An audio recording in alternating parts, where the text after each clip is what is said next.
When I announced that I was going to play Alien Isolation and review it in my videos, I immediately had two friends who told me how excited they were for me to play it. Mind you, I was no stranger to the game. I had previously played through about 3/4 of the game, only to have my save wiped, as I usually zero out my hard drive on a yearly basis to keep things running clean and smooth. Alien Isolation chooses to save its store file in a folder external of Steam's Steam Apps folder, something new for games to start doing at the time. Frustrated by my lack of progress, I quit it and never returned. Until now. It's safe to say that Alien Isolation is the greatest horror game I've ever played. Any game that takes something that was previously not scary to me, such as androids and an alien, and makes them terrifying, must be doing something right. A lot of this can be credited to the fact that you can't actually kill the alien. The Dead Space games faced a similar threat, succeeding partially in the first two games. But even on the hard difficulties, Isaac is simply an alien killing machine that leaves little room for terror. Keep in mind that Alien's invincibility is only partially the reason why this game is so terrifying. Alien Isolation is the greatest horror game I've ever played because it establishes atmosphere, utilizes quiet moments, has a smart and menacing foe programmed to near perfection, and has a flawed plot structure that continually ramps intensity upward. It's worth noting that for anyone who hasn't played this game, I highly recommend that you play the game before you watch this video, or at least the plot analysis part. If you're like me and you don't care about spoilers, then take a seat and enjoy. Alien Isolation establishes atmosphere through genuine mimicking of the past future by using VHS flickering UI, excellent sound design, especially when the alien is concerned, varied enough level design, and a haunting use of quiet moments to make the loud sections all the more intense. Al Hope, the creative lead on Alien Isolation, said it best in the developer diary. It's a game set in the future, but based in the past. And it shows that the team understood the aesthetic of the Ridley Scott's original 1979 film. When the team set out to create Alien Isolation, they had one rule. If it couldn't be built on the 1979 set, then it can't be in our game. That means that CRT screens, analog inputs, and a world created a dirty, quote-unquote, lo-fi sci-fi aesthetic was built to perfection. Watching reviews for the game, it's obvious that the team's hard work didn't go unnoticed, as the first opening sections of the game are almost consistently cited as the strongest.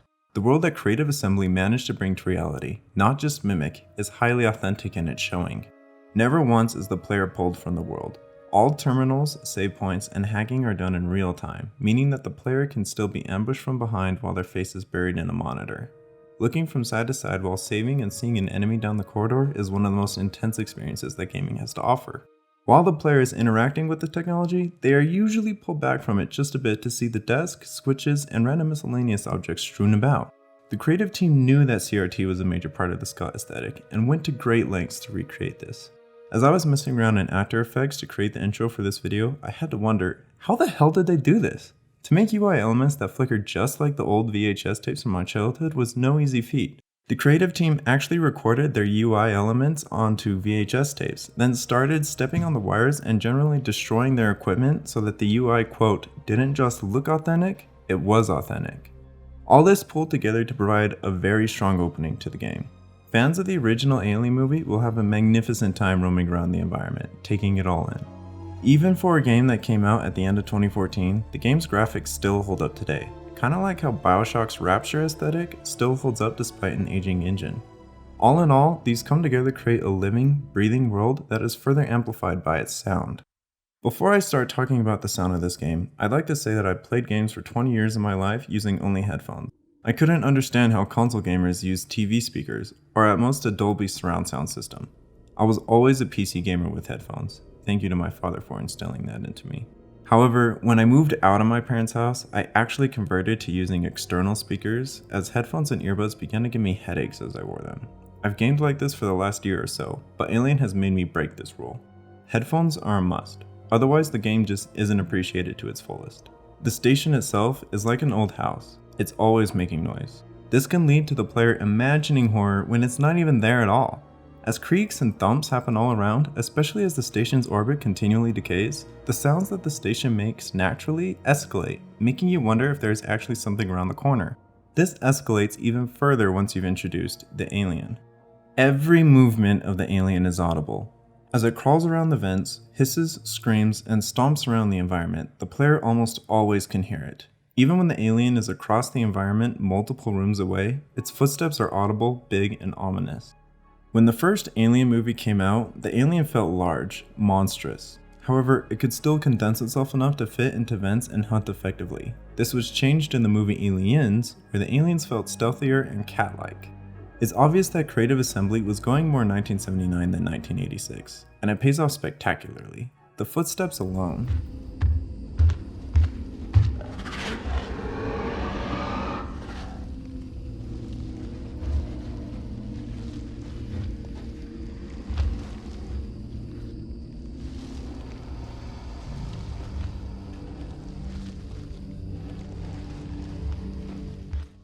One never feels like the alien is far, and that's how great tension is established.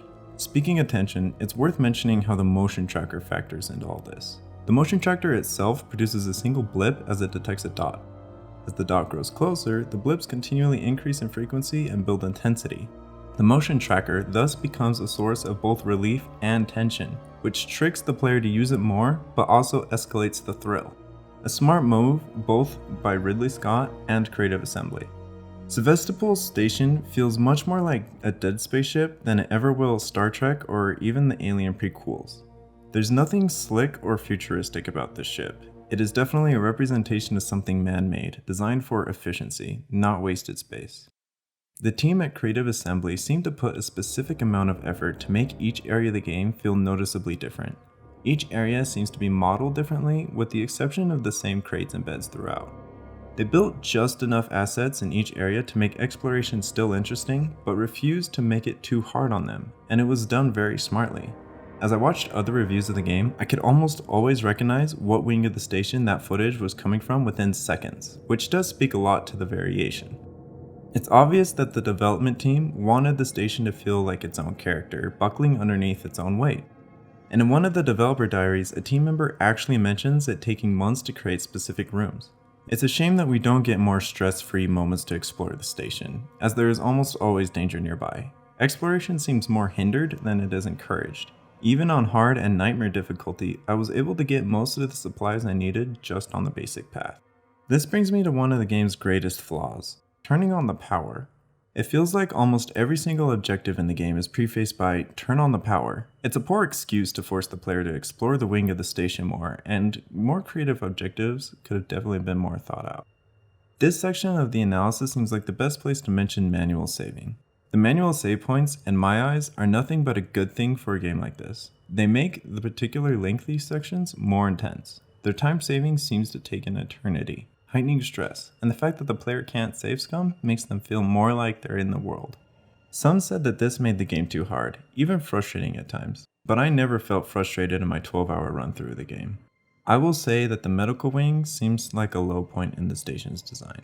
The wing seems to be designed to be more maze-like, as it is the first area where the player truly goes mano-a-mano with the alien. However, the maze-like mentality of the medical wing just really dampened the experience of the entire area, especially because you have to go through it twice. Maze-like areas were my main complaint with System Shock 2, and this game does a great job at making each area feel somewhat thought out in its layout, except for the medical wing. Which, the station is all interconnected. There is a tram station, like Dead Space's Ishimura, which will take the player to separate wings of the station. A lot of reviewers mention backtracking as a big negative to the game, but I disagree. While the medical wing may have been a pain to go through a second time, the rest of the areas felt a bit refreshing to go back through, as it now feels like the player has a bit of an advantage over the alien. A home field, per se. The backtracking did hurt the game on a particular section, which I'll go over in a bit, but we'll cross that bridge when we get to it. I mentioned that Sevastopol Station feels like a character in of itself. This is especially evident as the game gives the player quiet moments to explore all that the station has to offer. This means that when the noise is presented, intensity either goes up or down. If noise is making the intensity go up, that's because it's there to help the action at hand, such as trying to purge an alien nest with a reactor core while its coolant rain thunders down, watching a generator become a nuclear bomb, or watching the station tear itself apart on a spacewalk. If the noise is making the intensity go down, that's because it's there to make the player feel safe. It's kind of like in the film A Quiet Place, where it's established underneath the waterfall that louder noise than the humans will keep them safe.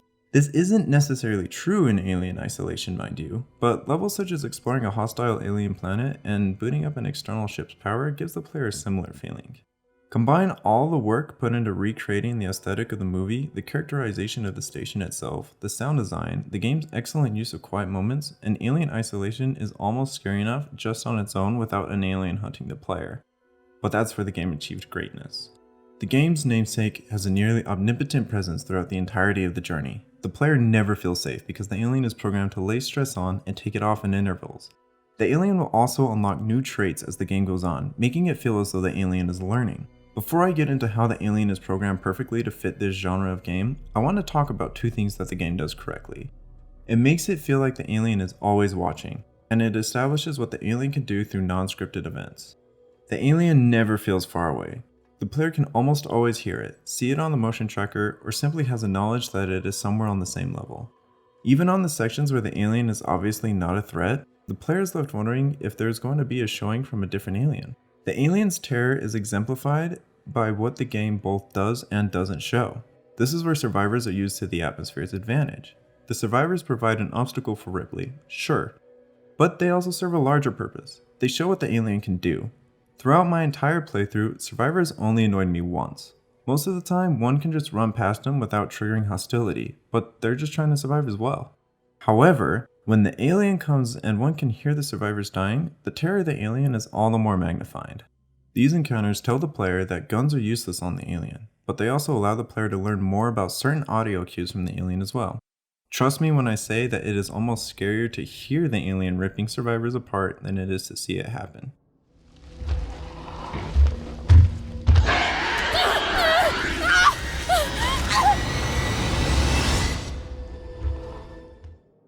Now let's talk a bit about the programming of the alien. I highly recommend watching AI in Games video on the alien's programming as they go a lot more in depth than I do, but I'll give it a basic outline here. Basically, the alien is programmed by two brains, the macro and the micro. The macro brain is known as the director. It's always aware of the player's position. It feeds the micro, or the alien itself, general areas to explore while keeping track of the menace gauge, which I'll get into later. Despite having the macro brain feed the micro basic information, the micro brain is not allowed to cheat. The alien never teleports except for in cutscenes. The alien must always hunt the player, and the alien must find the player through audio cues or line of sight. While macro helps the alien to put stress on the player, the micro is what allows the difficulty to set in. Earlier I mentioned something called the menace scale. That dictates the macro behavior of the alien. Much like Left 4 Dead's director AI that either increases or decreases horde sizes based on the player's stress levels, the macro does the same with the menace scale. In Amnesia: The Dark Descent, the player finds a note from Alexander about torture.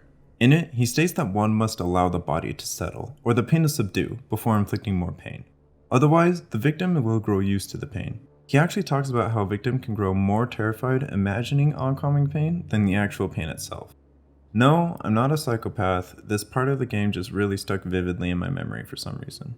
The menace scale is basically the mathematical representation of torture. If a player gets a line of sight on the alien, sees them on the motion tracker, or is in close proximity, the scale will go up. Once the scale has been peaked for so long, the macro will tell the micro that the player is on another part of the station, and send the alien away so as to give the player a chance to progress some more and not get stuck with a camping alien. This beautifully leads to tension without frustration. At least for me. The game isn't without its critics calling it too hard or masochistic. However, as the Steam reviews point out, isn't a game about a woman facing the perfect hunter supposed to be a bit difficult? Those are just my 2 cents on the matter. The last bit of genius in the alien's programming is that of knowledge. When the alien is first introduced, it isn't actually a full alien per se. A lot of its hunting AI is actually locked or blocked off. As the game progresses, or the player does certain actions, these nodes will be unlocked to make it seem like the alien is learning. This also makes it so that the player must constantly shift their tactics as the game goes on. In summary, the terror around the alien itself is formed by an implementation of a director AI that will lay on and off stress, an illusion of a learning organism, and showcasing what the alien can do through cannon fodder as well as making sure it is always present. All this is further compounded in the later chapters of the game, which brings me to the game's #1 divider, its plot structure. Once I completed the game, I immediately looked up the developer diaries as well as reviews for the game to see if others felt the same way I did, also to see if anyone had picked up on anything I hadn't. To my surprise, most of the game reviewers complained a lot about the middle act of the game, even if they liked the overall game. On paper, this section is required for the general plot. The writers had already established that the androids aboard the station were malfunctioning, and despite Ripley getting rid of the alien, it was still a problem she would have to deal with. This leads Ripley to discovering a new nest from the alien, leading to a great set piece in the reactor core, and an escalating event that brings forth the falling action of the game. However, the middle 4 chapters of the games aren't just low intensity, they're rock bottom. Facing the androids does provide stress, yes, however, most of the objectives in the area of the game can simply be completed by running past all the androids. Not only that, but 3 or 4 missions in this bit are retreading of previous areas, so it's not like there's new set pieces to explore. Granted, the setting of the reactor core with its constant rain to cool is memorable and a great set piece for the climax of the game.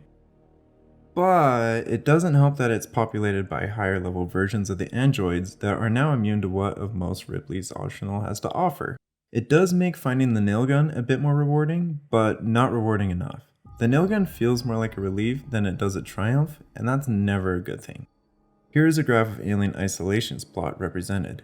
It does look a little similar to the graph that we gave both Harry Potter and Modern Warfare in my previous video, but it doesn't quite work the same way. Here's why Alien Isolation's plot both works and doesn't work. The plot works because there is almost always a build-up. As Amanda is introduced to the alien, she must overcome multiple obstacles that end up with her in a spinning lab chamber with the alien trying to eject.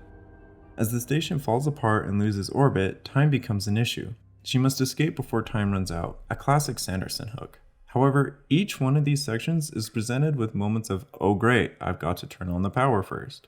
That is unnecessary padding to an already extended length of a game. Luckily, they do away with the power padding for the most part during the falling action, and I felt particularly drawn in from the reactor core on. However, this plot structure doesn't work because the downtime simply lasts too long. When the player finally ejects the alien into space, they already feel exhausted from the previous 10 missions. Then they get 4 more missions that'll last at least 2 hours that overall feel like padding, even though they're ultimately necessary. In all honesty, chapters 11 and 12 could have been completely cut from the game, with chapter 13 condensed to bring us chapter 14 as a climax. This would have helped that downtime to not exhaust so many players. When Modern Warfare and Harry Potter reset their intensity building, they didn't reset it all the way. It was set to about half of what it was before. In Alien Isolation, it goes to almost 0 very fast. With the introduction of multiple aliens and the exploding station only 4 chapters later, the intensity just shoots right back up. Sure, this does well to hook the player and guarantee that they complete the game from this point on, but that long point in the middle did more to drag down the overall opinion of the second half of the game rather than enhance it. Not only that, but the falling action of the game takes a very long time to complete. It comprises 4 missions, 2 of which have the alien on full hostility running completely at you, another on a derelict spacecraft without the alien, and another retreading of the medical maze. Each mission has multiple sections that feel like padding, although the final nest mission is great. All this coalesces into an ending that doesn't feel quite earned. Had the designers cut 1 or 2 of the falling action missions and kept the section of Ripley running through the new alien nest, the falling action would have felt smoother, more concise, much like the bridge chase from Modern Warfare. However, as the game stands, it earns its criticism in regards to the plot. The low point is very low and very extended, and the falling action has unnecessary padding all throughout. It is more Alien Isolation, which isn't necessarily a bad thing, but it's also not a good thing either. Alien Isolation is the most terrifying experience I've ever had playing a game. Albeit the only other horror games I played are mods, fan-made, Amnesia, or Outlast, but it still holds up as one of the more stressful, terrifying experiences that has managed to make me scared of things I previously found no horror in. Every set piece of this game feels handcrafted to be exactly how it is, and it's easy to see that there's passion in the game. It's a game I can wholeheartedly recommend that every serious gamer should at least try. There is a novice difficulty now, so casuals may even be able to try it. Thank you for watching. I hope to be doing more content like this in the future. Go ahead and check out my Modern Warfare analysis if you like the plot summary in this video. Otherwise, I hope you have a great day, and goodbye.